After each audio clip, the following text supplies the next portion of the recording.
And hello, all you beautiful people. We'll start in just a minute.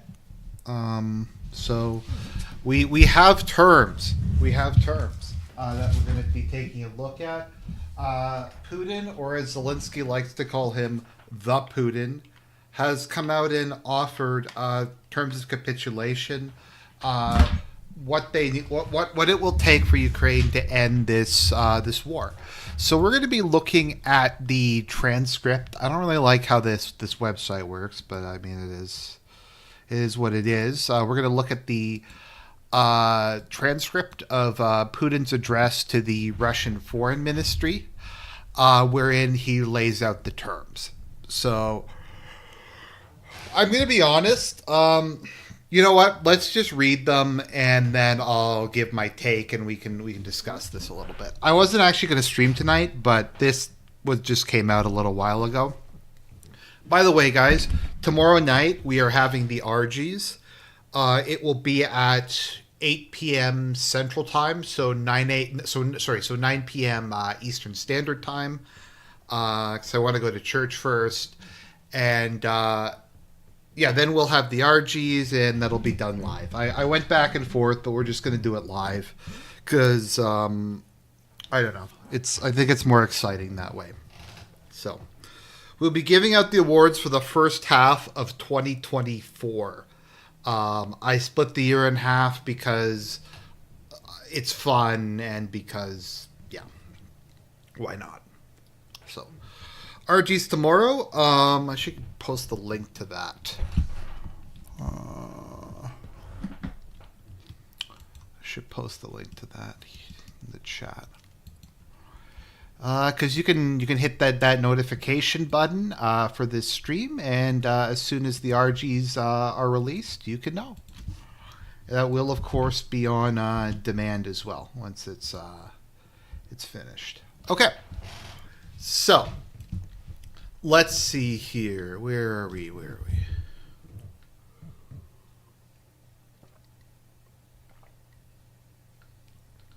Just trying to find this.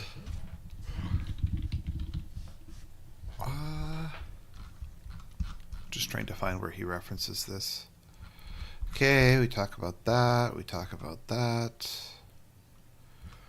Okay, I think it's towards the end, maybe?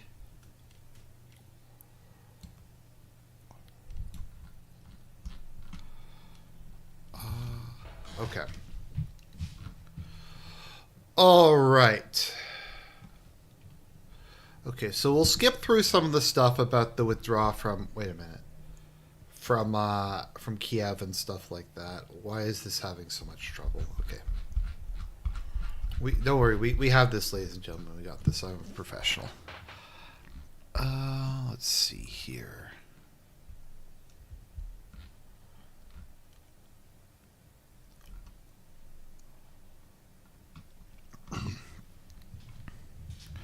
If you guys want to read all the background, you can. We've been over this a number of times, so. Okay, as for negotiations, now I'd like another. Okay, so. After the Russian army seized parts of Kherson and Zaporozhye, many Western politicians offered their mediation in a peaceful settlement of the conflict. Let's see here.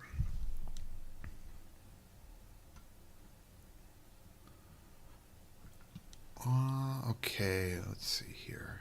Just trying to find this. The situation. Okay, so he's just talking about how initially Zaporozhye and her son were not part of the plans, but now the claim is that these completely legitimate, fair, and valid referendums that were in no way rigged represent the will of the people in those areas, so any peace agreement must include her son in Zaporozhye. Okay, so here we go. All right.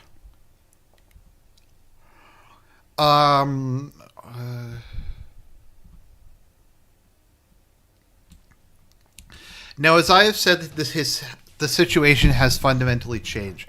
The residents of Kherson and Zaporozhye have expressed their positions in referendums, and Kherson and Zaporozhye regions, as well as Donetsk and Luhansk People's Republics, have become part of the Russian Federation.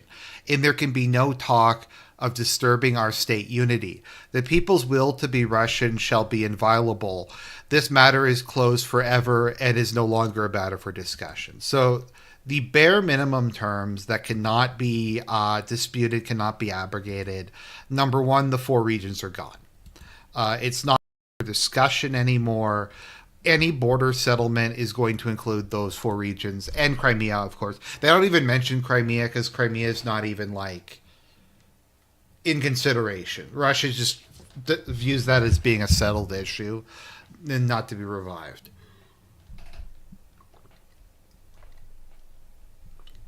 Okay. Okay, so we have some stuff here about the Ukrainian age. I think he talks about here how Zelensky isn't actually the. Okay, you know what? We'll just read through the rest of this because I don't really have anything else planned for this stream, so we'll just go through and see what he said. Once again, it was the West that premeditated and provoked the Ukraine crisis. It is the West that is trying its best now to extend this crisis indefinitely to weaken and mutually embitter the people of Russia and Ukraine. They keep sending in batches of arms and ammunition. Certain European politicians have recently been toying with the possibility of deploying their regular troops in Ukraine. Obviously a reference to Macron. At the same time, as I've already noted, these puppeteers, the true rulers of Ukraine, unfortunately they are not the people of Ukraine, but the globalist elites from overseas are now trying to shift the burden of unpopular decisions to Ukrainian executive authorities, including the decision to lower the conscription age. So this has been something Putin's been saying for a while, that there's no point in him talking to Zelensky. We can talk. We'll get. He's going to talk about this a bit more in a minute. But Zelensky doesn't run Ukraine. Any agreement is basically would have to be with the United States, and the U.S. would just tell Ukraine to enforce it or not enforce it. Zelensky's actual role in any negotiations probably wouldn't even be worth mentioning. Also, once again, I mean, and we saw this with Lindsey Graham. We're going to fight to the last Ukrainian. This war is like not about the interests of the Ukrainian people. It's not about the interests of the Ukrainian state. It's about the neocons and their obsession with destroying Russia. That's really the reason that this is continuing. Also, like the EU and the US for whatever reason made this an existential question. Like I don't think there was any need to make this an existential question, but they just said, okay, we're going to make this like an existential issue that will determine the entire like the existence of the EU and NATO, which I don't think ever was necessarily the case. As you know, the draft eligible age for Ukrainian men was recently lowered to 25. They may well lower it to 23 next time, then go to 20, and then all the way down to 18.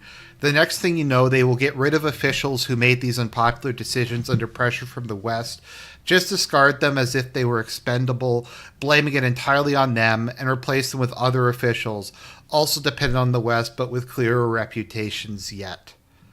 I mean, is that not what's probably going to happen? I mean, I don't think that's very much a controversial statement. So basically what he's saying is the U.S. realizes that Zelensky is becoming unstable, is becoming erratic. So what they're going to do is they're going to use him to pass the mobilization laws, do all the other stuff they want done, and then they'll support him being removed in regime change. And they'll be replaced with someone who will pretend to not be a puppet, or will pretend to be like the non-Zelensky or the non-corrupt guy who's going to come in. I mean, is there really any doubt? I mean, this is how the U.S. always does stuff. This is what they did with DM. This is what they did with a lot of different people during the Cold War. It's like you have outlived your usefulness to me, and they're going to throw him under the bus. Hence, perhaps the idea of canceling the next presidential election in Ukraine. They will let the incumbent do it before throwing that team in the trash, and will continue doing whatever they think is right. So, for those of you who aren't aware, the president of Ukraine is elected for 5 years in accordance with their constitution. The term cannot be extended, from my understanding, and one of the drafters of the constitution, who lives in Russia now, said in his opinion that was the case, that the term cannot be extended by emergency decrees. The specific, I think, thing within the Constitution is that parliamentary elections to the Rada can be suspended for the duration of the war. Now, this is not uncommon, and some people have used this as like a big argument that like Ukraine should be having elections. Now, I don't personally actually agree with that. If we look at, I believe that the UK just did not have elections at all during World War II. I think elections were just suspended for the entire duration. I'm just double checking that. Yeah, they were suspended. So there was a 1935 election, and then it was suspended to 1945. And I've never heard anyone say that that the UK was not a democratic country, or that was unfair, or that was not simpatico. Anyways, but yeah, so specifically, the Constitution of Ukraine says that the Rada elections can be delayed or canceled until martial law and the state of emergency is over. However, it does not say that for the president. Now, whether that's an oversight or it's very specifically put there, I don't know. But Russia does not consider Zelensky to be the legitimate president of Ukraine anymore. They consider him to be a usurper at this point in time. I mean, they considered him to kind of be a usurper anyways, but they don't accept him, I guess, as the ruler of Ukraine.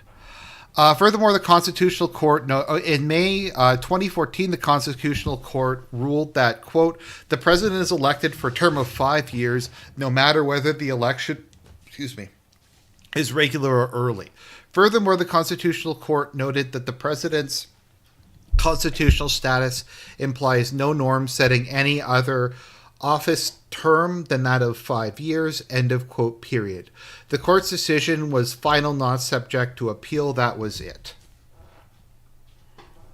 Let's see here. What does that mean in relation to today's situation? The presidential term. Okay, so yeah.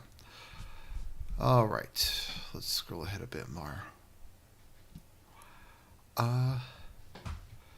The canceling elections thing is funny, though, given how this whole war is about democracy. So once again, as I said, I don't really have any issue with canceling elections during wartime or canceling elections in general. It's just, if we're going to talk about how this whole war is about freedom and democracy, and they're going to keep upping Ukraine on the press freedom index and stuff like that, it was retarded. It's just, yeah. Okay, that applies exclusively. Okay, so he's just going through all the articles, just the stuff that I explained. Okay, we have all this stuff. Oh, is this not out? Oh, it's the final thing isn't finished? Oh, I guess they only put up part of the transcript. Well, that sucks. Okay, so anyway, so the actual terms, there's not a full transcript out yet. From my understanding, so according to what I've seen, this is the part that's been published in the Western media. I haven't found the rest, so I've had to go off of what people are saying on Telegram. And the war will end. As soon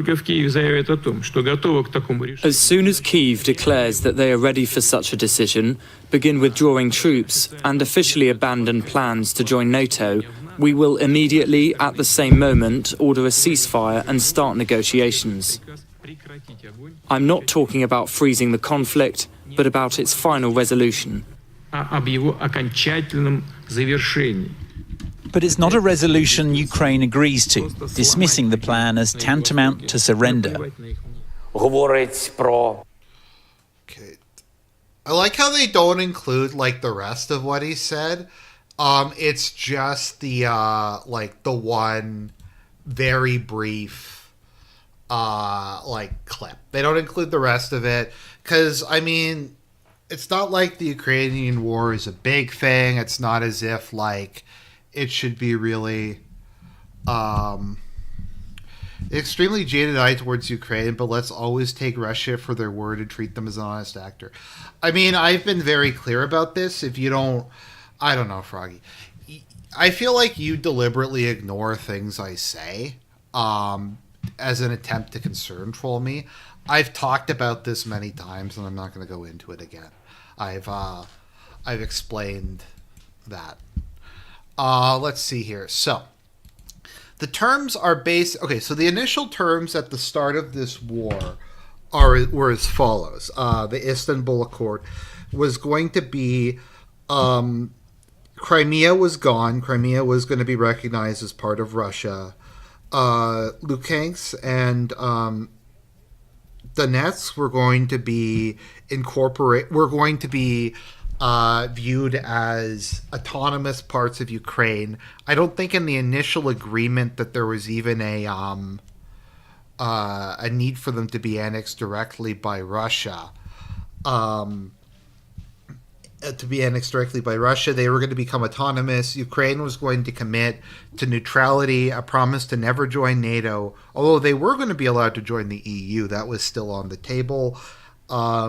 The Ukrainians were going to have a limited army, and there was going to be a joint guarantee of Ukraine's neutrality by Russia and a number of NATO countries, was the original deal. So this is Istanbul Plus. So this is basically the same terms, but with more territory thrown in.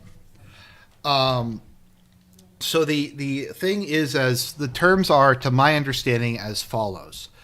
The four regions and Crimea, so Crimea, Zaporozhia, Kherson, Zaporozhia, Donetsk, and Luhansk are part of Russia. They are to be acknowledged as such. It's not going to be a frozen conflict. It's not going to be a ceasefire. It's just end of story. That's number one. Number two, there will be a commitment that Ukraine will never join NATO and will be eternally neutral. That's number two. Number three, the rights of Russian speakers will be protected within Ukraine and will have the whole denazification thing. And that's number four. To my understanding, that is what the end. I think they said the other terms are negotiable, which I would imagine would include some sort of arms limitations on what Ukraine can have. And Russia has also said there needs to be a fundamental discussion with the West about the security architecture, the relationship with NATO, and all that stuff. So those are, to the best of my knowledge, and people can correct me in chat if I'm wrong. That is what is being offered. So, how are those terms? I'm actually kind of, now, if you spend any time reading any Russian nationalist stuff, a lot of Russian nationalists are very critical of Putin because they feel he's acting with kid gloves, and they just want to go all the way to the Dnieper, and they want to annex Ukraine and all that stuff like that. And they have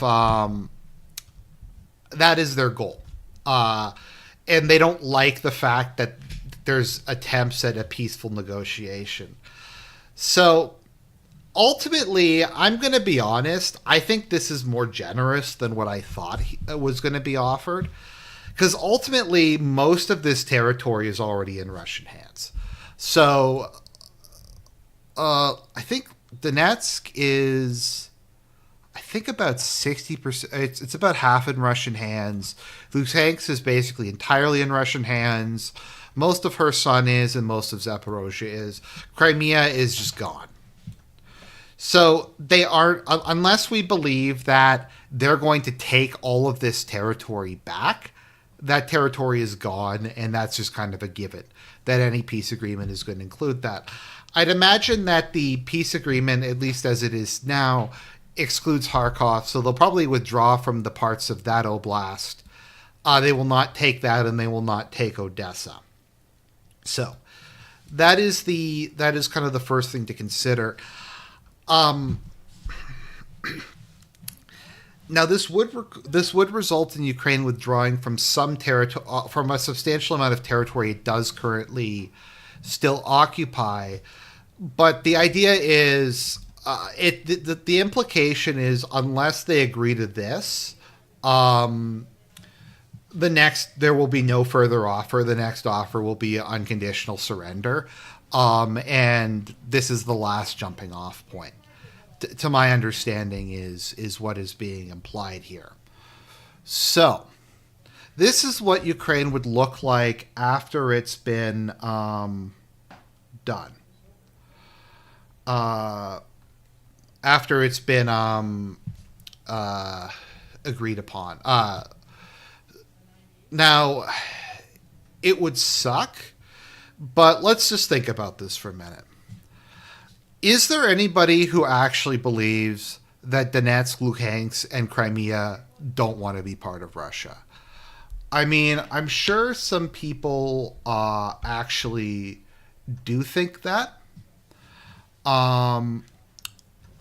But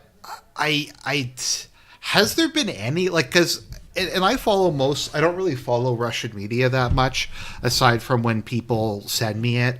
There's a couple pro-Russian podcasts I watch just to get some idea of what their side is saying, but I have not really heard much about resistance in the occupied territories. I don't know, maybe I'm not, people heard much about riots or guerrilla movements or stuff like that in Donbass or in Crimea. I really can't recall very much of that. I think also at this point, the Ukrainians have been shelling their civilian areas for so long in Donetsk and Luhansk that I just don't think they want to return. I have also not heard a particularly large amount of resistance in Zaporozhye and Kherson. My understanding is these regions were all majority Russian-speaking. At this point in time, it might not even be... they really even care. They just want the war to be over. I mean, from a purely material standpoint, Russia has more money to rebuild the areas with. So they would wind up losing that, but Ukraine would still be viable as a state. It would not lose access to the ocean. It would lose its industrial basin and a lot of its coast. But the three kind of most important cities would still be within Ukrainian hands. So that is the question. So once again, it's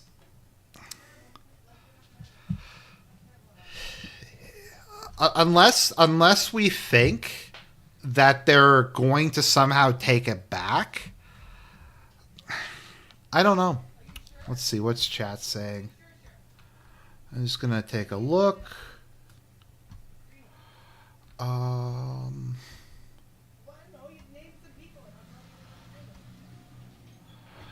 I'm going to see here. No country would ever agree to those terms. Once again, it's so what is the expectation? That they're going to go on and mobilize 25-year-olds and 18-year-olds and just throw the remainder of their population into the meat grinder? They aren't going to take any of the territory back in significant amounts. Maybe they'll take a couple bits and pieces here and there, but there's really no way Ukraine is going to take large chunks of what they've lost back. So it's just kind of acknowledging the reality on the ground. Let's see here. Okay, so let's see here. Ukraine has entire power of NATO behind them. The Russians are still winning. Look at the sheer amounts of conscription. Another red line for Russia. That means nothing. I mean, Russia has only had, I think, like the only red line that Russia's has really had was the deployment of nuclear weapons or nuclear armed aircraft to Ukraine, directly firing missiles or aircraft from outside of Ukraine, and NATO personnel like directly firing long range missiles from in Ukraine. I think those are the red lines. Most of the so-called red lines were things that the West came up with and then dismissed. I think, though, we are getting close to actual Russian red lines, which haven't really been met before. You look all grown up, so you look like a boy turned into honestly. So yeah, there's really the average age of a U.S. soldier is 28 to 25.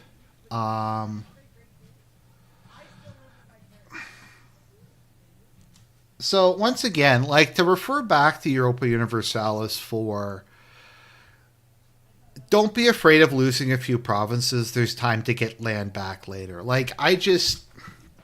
So firstly, and this is something, if you follow anybody, like I said, on the right in Russia, they complain a lot about Putin being a legal autist. They view him as being a liberal. They view him as always being too diplomatic, too willing to forgive Russia's enemies. I'm not saying I necessarily agree or disagree with that. I'm just saying that is the narrative that a lot of nationalists in Russia have, that this is the kind of thing they always expect Putin to do, where they get the upper hand and then he's immediately going to try to start negotiating and give away the chance for absolute victory and just to be naive.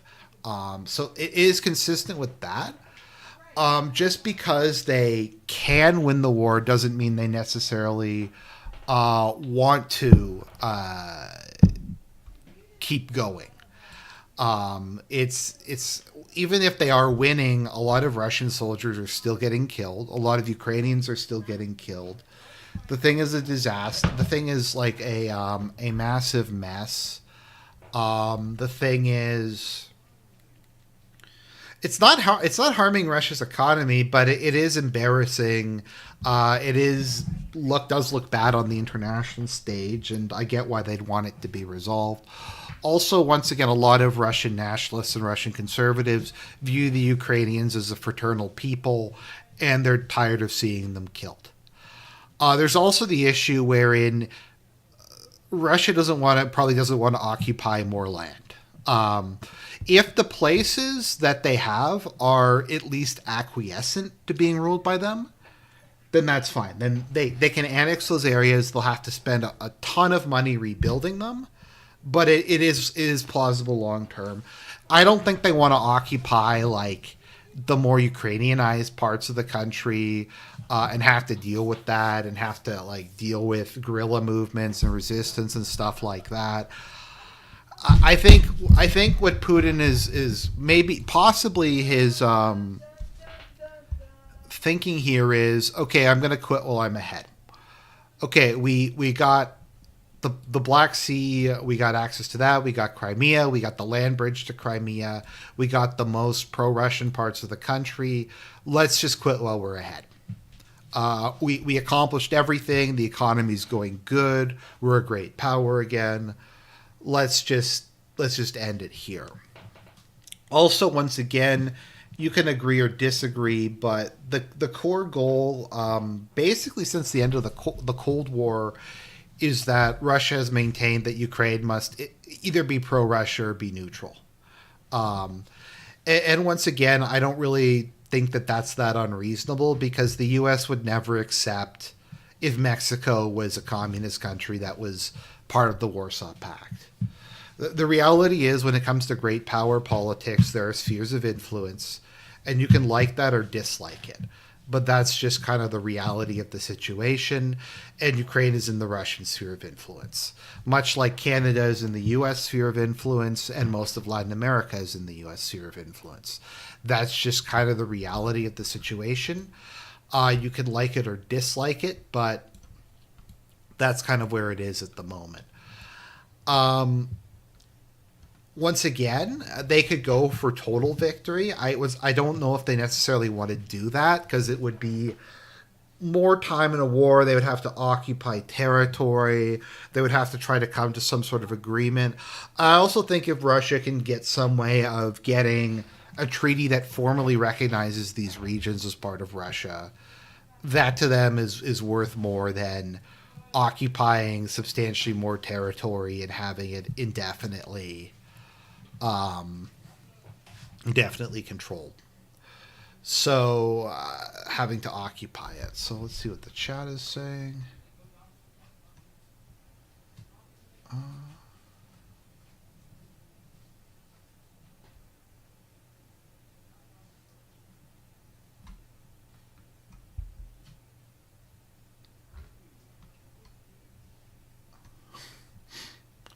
Okay, nothing particularly interesting.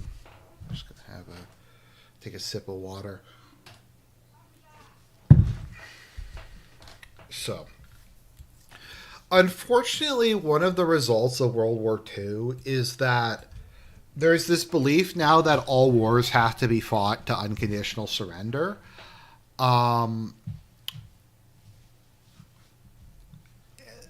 That because of Hitler, because Hitler didn't abide by the Munich Agreement or whatever, and because he kept taking more territory, and because he broke his agreements, that means that we can never have negotiations ever. We can never have peace treaties. We can never have any kind of negotiated settlement.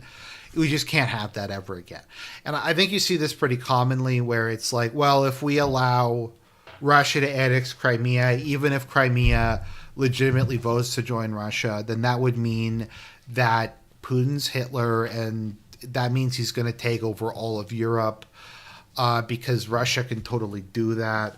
Russia can go and occupy Poland and rebuild the Warsaw Pact. And they can, I guess, I don't know, make it to Berlin. That's another part of this narrative I just don't get. This whole, like, Putin's going to invade Germany, Putin's going to invade... I saw this stuff in the Telegraph, Putin's going to invade the UK.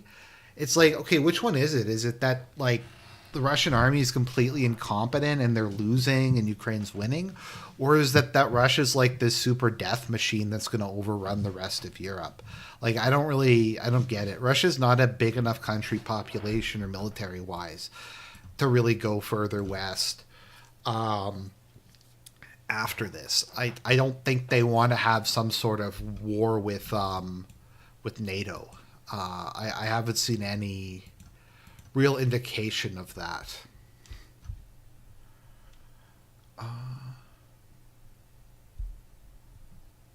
Let's see here.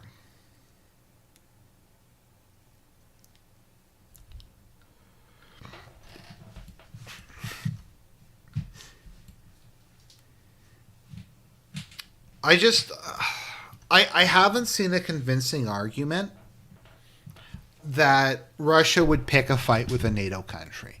Now, they keep saying Russia's going to invade the Baltic states, Russia's going to invade Poland, but does Putin really want a war with NATO, with another country with atomics? I mean, because if he was to attack the Baltic states, that would immediately trigger Article 5, and there would be public support for that. There's not as much public support for just going all in on a country that's not part of NATO, that they don't really have historical ties to. But the U.S. would be fully justified, and I think the international community would at least view it, if not be on the U.S.'s side, they would be able to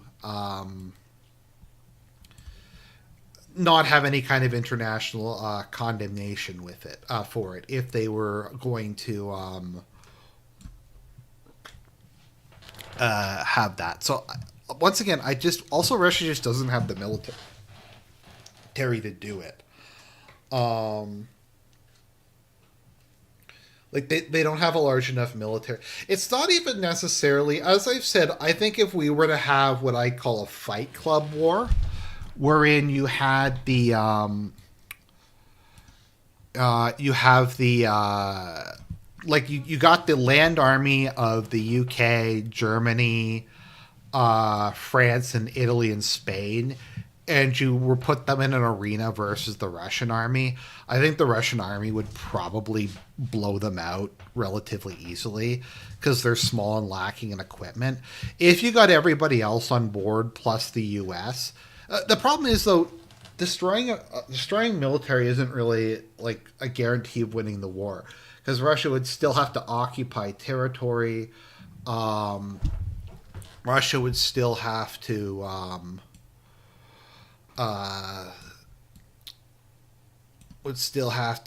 take over ground and stuff like that. And they don't have the manpower for it. So, is there a chance of a revanchist Ukraine after this? Yes. I think so. Like, once again, I think as I've said since the beginning, I think the whole like denazification thing is some sort of troll from Putin.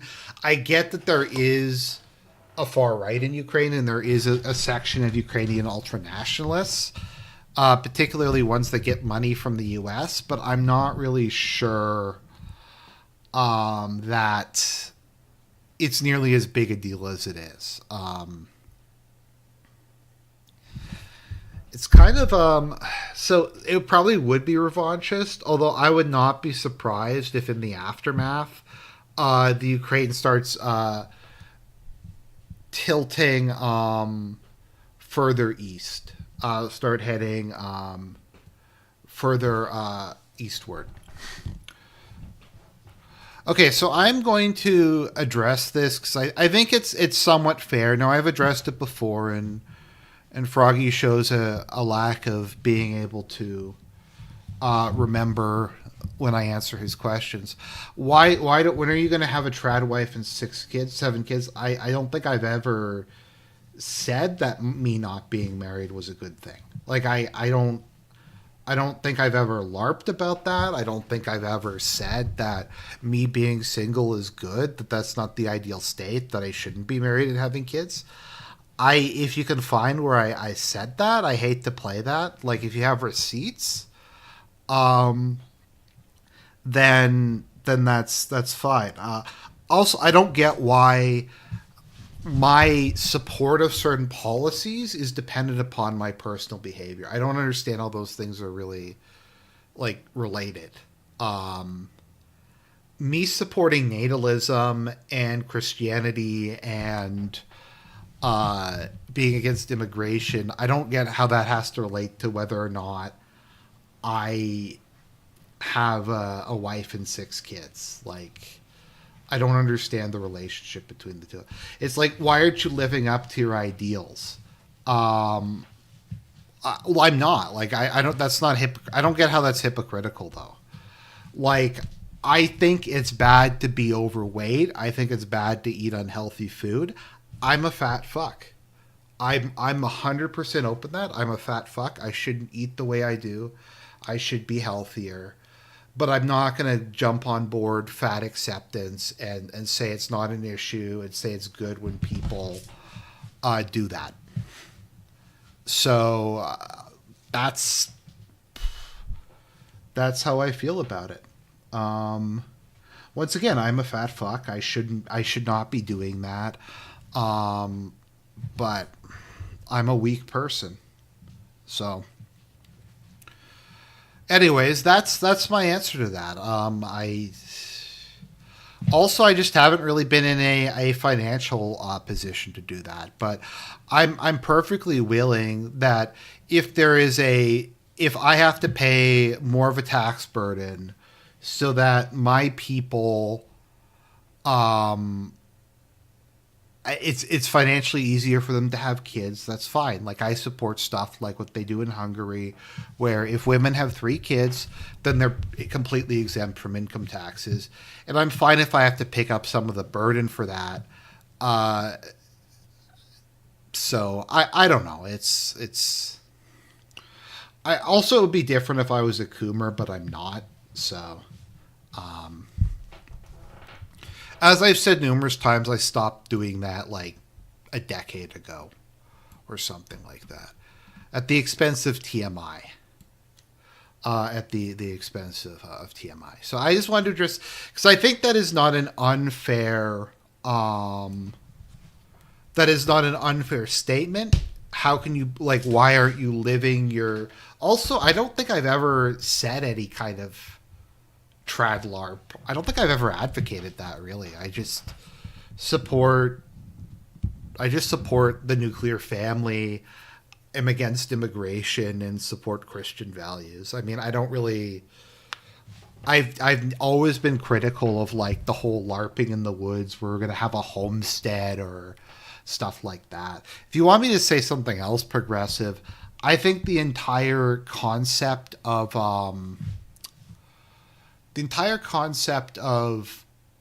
like women not working and just being home all day is kind of something from the Victorian era and like the post-war period. And it's just not economically viable. If you're going to have 6 kids, then the husband probably can't, in the current economic climate, survive. So, TMI is too much information, but I don't know. By the way, if I can do, sorry if I'm just, once again, sorry if this is TMI, but to me, the thing that really helped is to keep it, so I'm sure you guys know my friend Terrellian. He's one of my best friends. I've met him. I've hung out with him IRL, stuff like that. And he just said, look, Argent, jerking off is the most pathetic reason to go to hell possible. If you go to hell, and then there's like Stalin and Mao and I don't know, just a bunch of serial, and the Zodiac Killer. The Zodiac Killer is, they're sitting around, they're going, what are you here for? And Stalin's like, oh, I killed 10 million people. Mao's like, oh, I killed 50 million people and destroyed traditional Chinese culture. And then the Zodiac Killer's like, yeah, I personally killed like 30 people. And they're like, what are you here for? It's like, I jerked off to traps. And then they just laugh at you. So, I don't know. Once again, sorry if that's getting a bit lolcow-ish or profane or something, but I found that very helpful when I was trying to deal with that. Because I think if you're not going to get married, and you should at least try to be celibate, and not be a Coomer. Okay, let's see here. That sounds quite the task. There's clearly a lack of...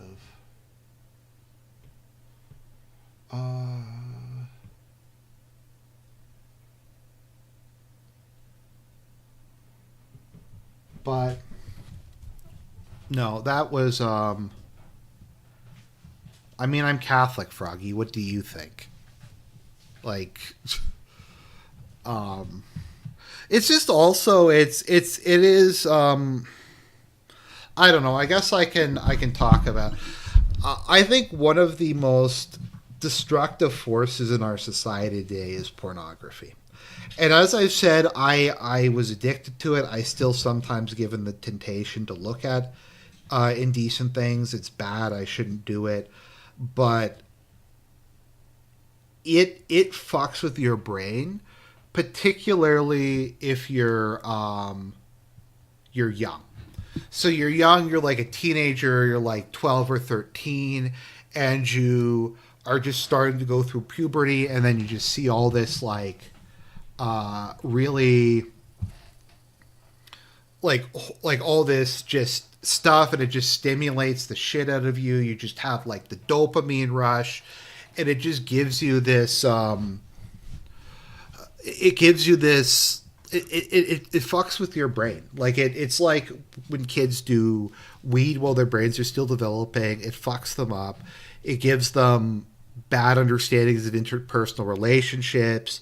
It makes them addicted to it. It's I don't know. Like, do we even really need to talk about why it's so destructive for kids? Particularly young kids, and I think it does fuck them up, and they get addicted to it while their brains are still developing, and it's something that they have to deal with for the rest of their lives. And in a lot of ways, it's worse than a lot of other kinds of drugs because it is something that's readily accessible.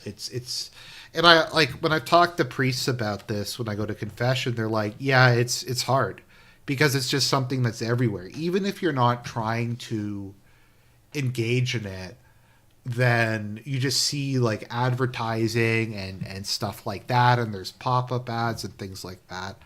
But I don't like, once again, I've never been anti-sex or anything. I just think it should be within the marriage. I hope that married couples have a lot of sex and enjoy each other, because I think it's a good thing that God created. I just think it's very bad for developing brains, and it is a vice. I don't know. Like maybe once again, maybe it's inappropriate. Maybe I shouldn't be talking, or maybe it's like TMI, but that's how I feel about it. I don't see how it's been a net benefit to society at all.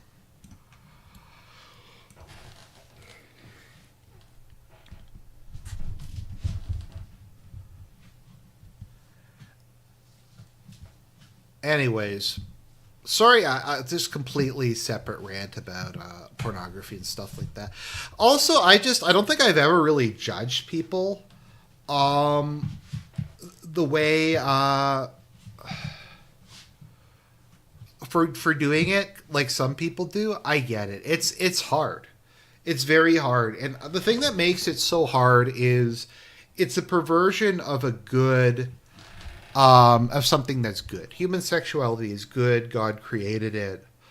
But much like food is good and beauty is good and all these like great things that God created, but there is a place and time for them, and they need to be enjoyed in moderation. But what makes it difficult is it is a corruption of something that is good and that is beautiful, as opposed to just something that's completely and totally just degenerate and disgusting. So I don't know. I think I have a pretty moderate opinion on this, but that's just how I view it. Anyways, let's see here.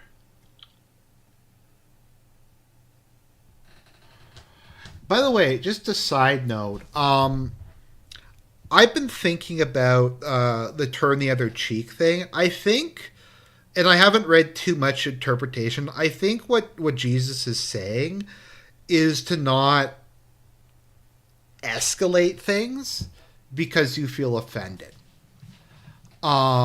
If like you feel somebody is being a dick to you, if you feel slighted, if you feel hard done by, I think what Christ is saying is just let it go. Don't escalate it. Don't like go and just get into a fight with the dude, get angry, start punching him and stuff like that.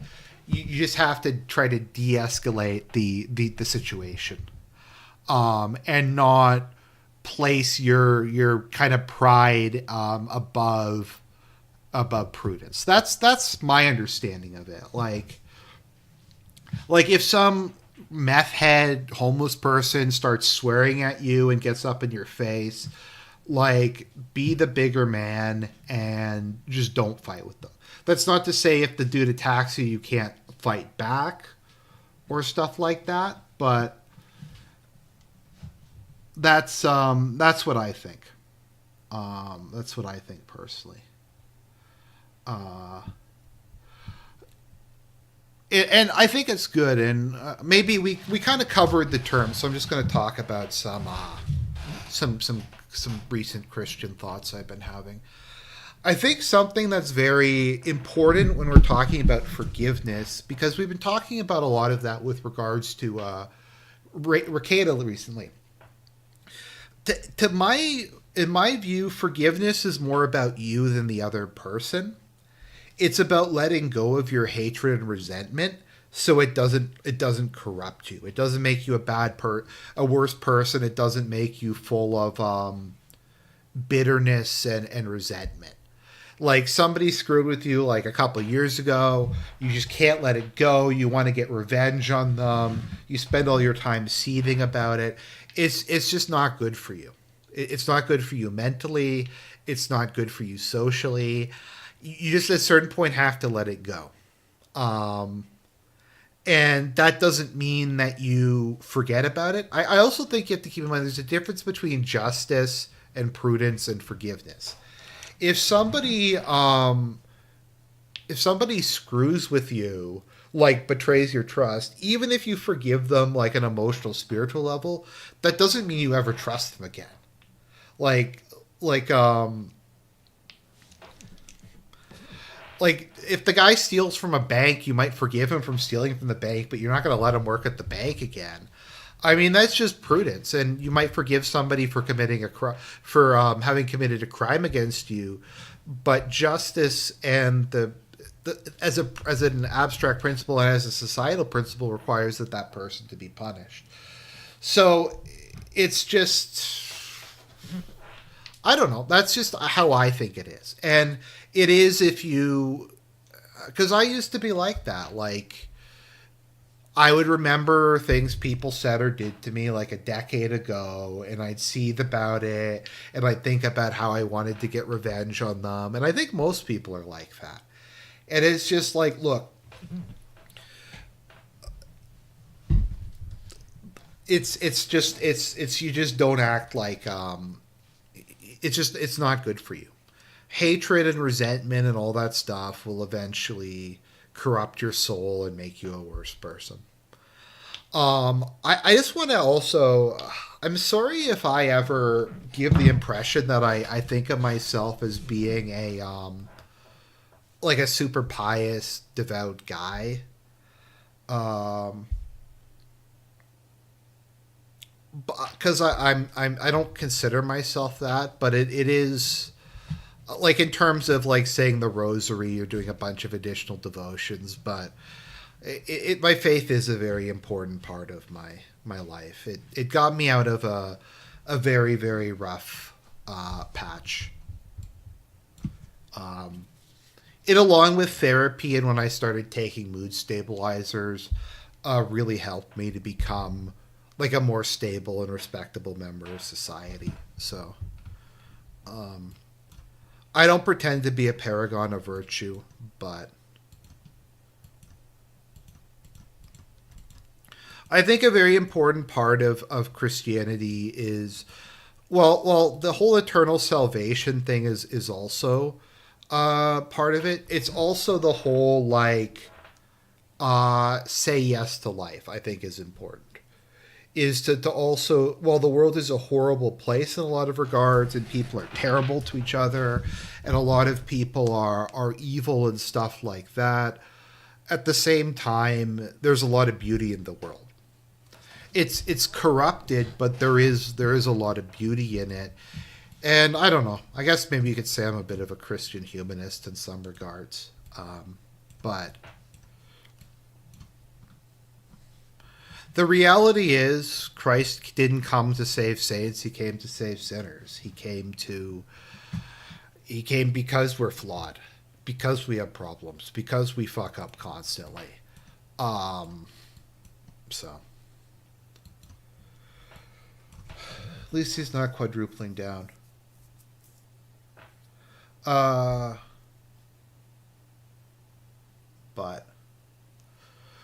And just as a side note, just because so I don't have to do another Rekieta stream.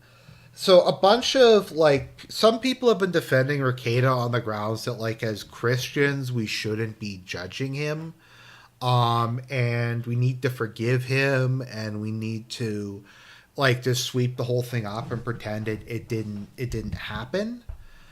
But once again, what Rekieta did has, I think, proven to everybody that he is completely like just fucked.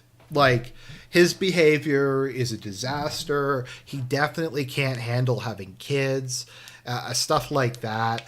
And I don't think it needs to be. Maybe he can seek a redemption, but have a redemption arc, and maybe he can get past it. But at the moment, he is just high off of his own supply. He is just saying, I did nothing wrong. I did everything correct. He's just seething. He's getting mad at people. Like, also, there is a broader society issue here. Like, Rekieta at his moment is a menace to society. Like he is. Because how much you want to bet that he's like drunk driving and driving a little high on coke, and he's exposing his kids to that, and he has a bunch of guns and stuff. Once again, I could just be a cuck Canadian and not understand gun culture.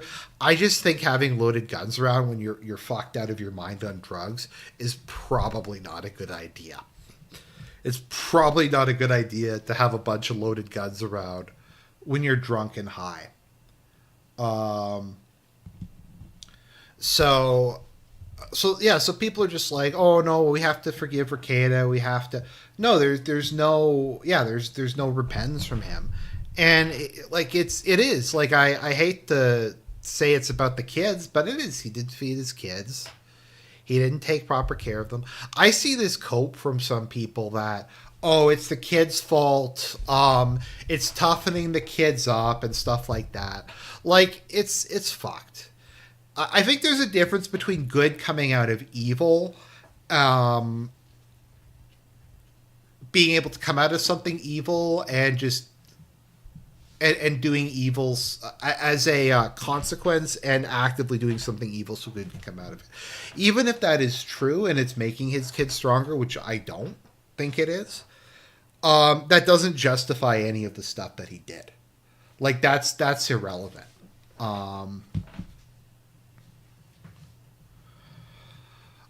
Like it doesn't excuse any of the shit. Like it's just bullshit. Like it's just how that doesn't excuse him for being a bad father and for doing drugs around his kids. Also for having a swinger couple with them and living in a polycule in his bed.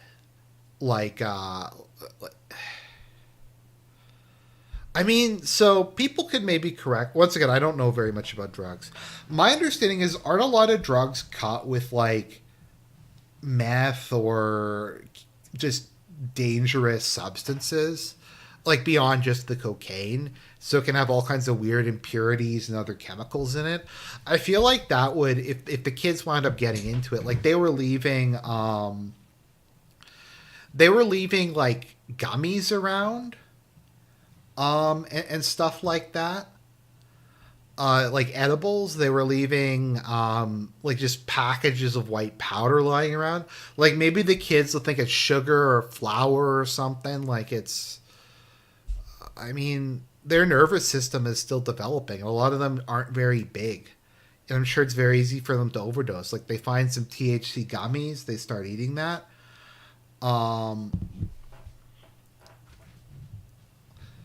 And like people are also shitting on the church irritate me. I like what PPP said. So in The Sopranos, I think his daughter's like saying Columbus is like a dick and he's bad or whatever. And Tony Soprano's like, in this household, Columbus is a hero. So he said that about the pastor. So people are saying like, oh, the pastor is like this moralistic asshole. Oh, the people from the church are like gossiping church ladies. It's just Christians being hypocritical and Christians being judgmental and not minding their own business. And it's like, there was cocaine. There's all this stuff that's happening. I mean, isn't that what the community is supposed to do? Also, he picked that church to go to.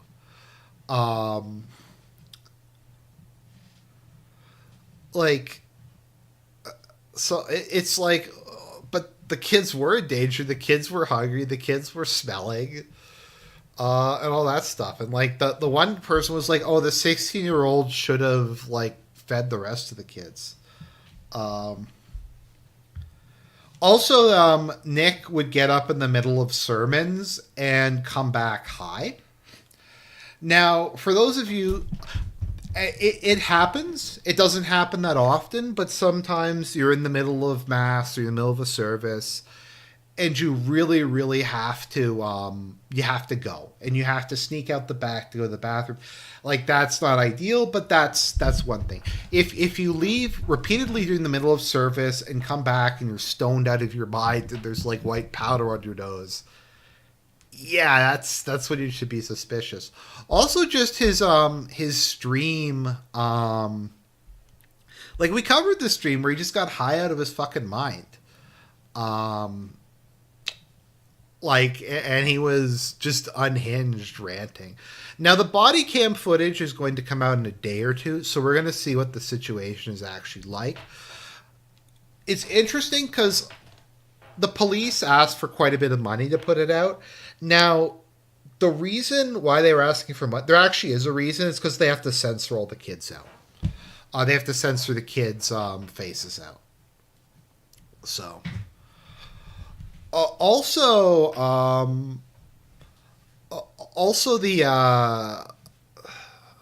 the washing machine was apparently like in the bedroom or like in a room that was off the bedroom, like where all the drugs were going on, like where the orgy was happening.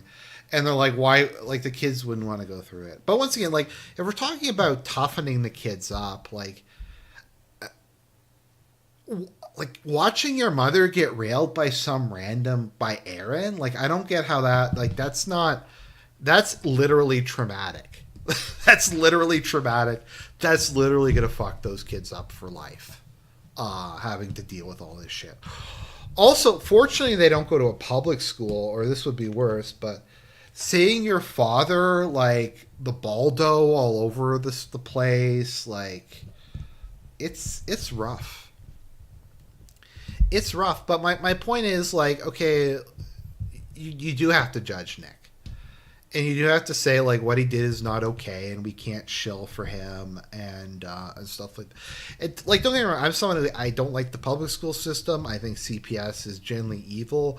But, I mean, in this case, they're trying to make, like, these ANCAP libertarian arguments that, like, I don't know if anyone's seen it. There's the, I know Robert Barnes and some of them are saying that it's a conspiracy, that it's the Biden administration or it's like the local law enforcement or the local politicians or something like that who Nick has pissed off. And this is like, they're trying to frame him and they're trying to, like, do all this other stuff. But it's just,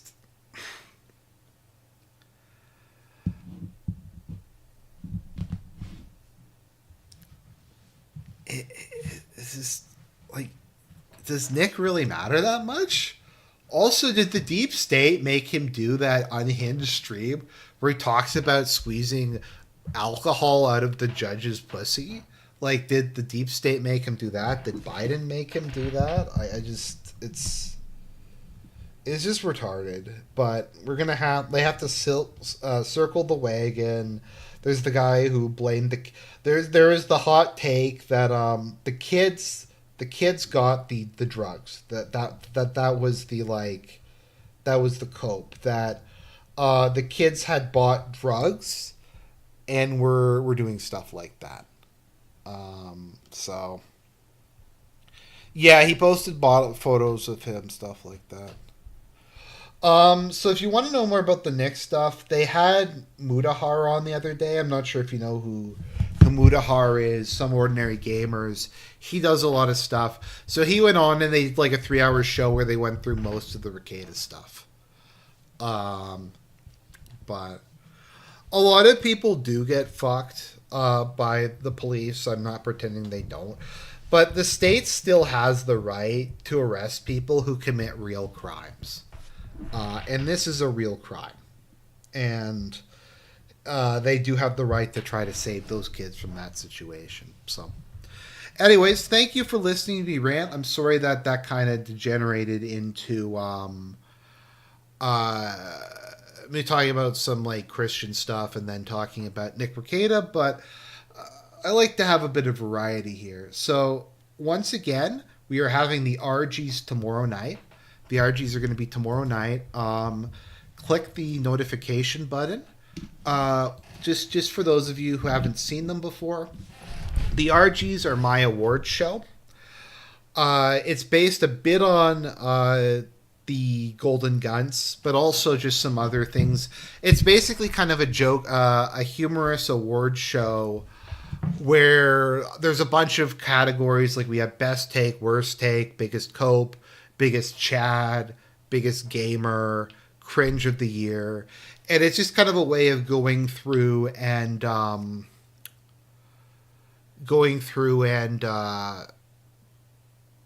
of just remembering some of the more interesting stuff of the year. So I've decided to start doing it biannually just because there's so much stuff to cover. Also, I kind of want a clear slate for the election because I feel like a lot of insane stuff is going to happen when the election comes around. But